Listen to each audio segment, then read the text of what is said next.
Welcome to this Calculus 3 lesson. Today, we are exploring potential functions and how to understand when a vector field is actually a gradient field.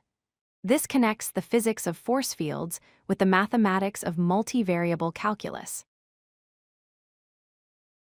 First, let's visualize what we are talking about. A vector field assigns a vector to every single point in space. If you imagine a map of the wind, where at every location you draw an arrow showing wind speed and direction, you have drawn a vector field. In 2D, we write this as F equals the vector P, Q. Recall the concept of the gradient.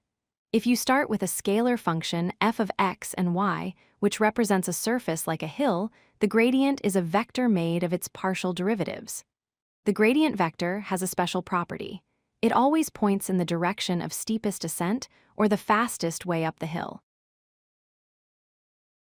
Here is the core definition. A vector field f is called conservative if it is equal to the gradient of some scalar function f. In this equation, little f is called the potential function. It is important to know that not all vector fields work this way, only the special ones do. Why is this property so important? Because of path independence. If a field is conservative, the work done moving a particle from point A to point B only depends on the endpoints, not the path taken.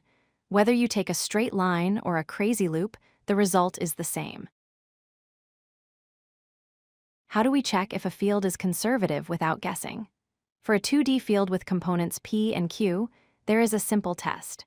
You must check if the partial derivative of P with respect to y equals the partial derivative of Q with respect to x. This is derived from Clairaut's theorem on mixed partials. Let's try an example. Consider the vector field 2xy, x squared. To check if it is conservative, we differentiate the first component, 2xy, with respect to y, getting 2x. Then we differentiate the second component, x squared, with respect to x, also getting 2x. They match, so the field is conservative.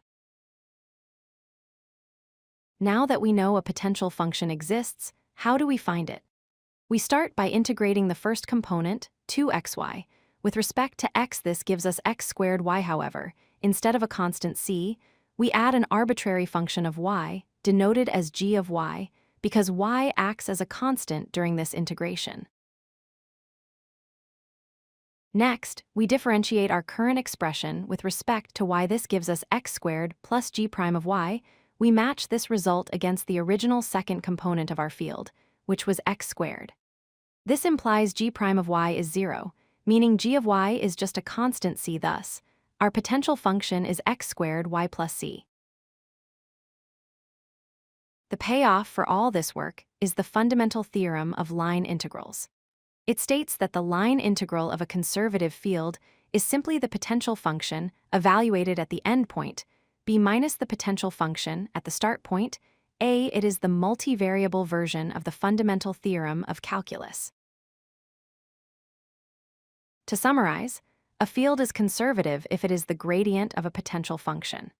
You can test this in 2D by checking if P sub y equals Q sub x. Finally, finding the potential function allows you to solve line integrals instantly using just the endpoints.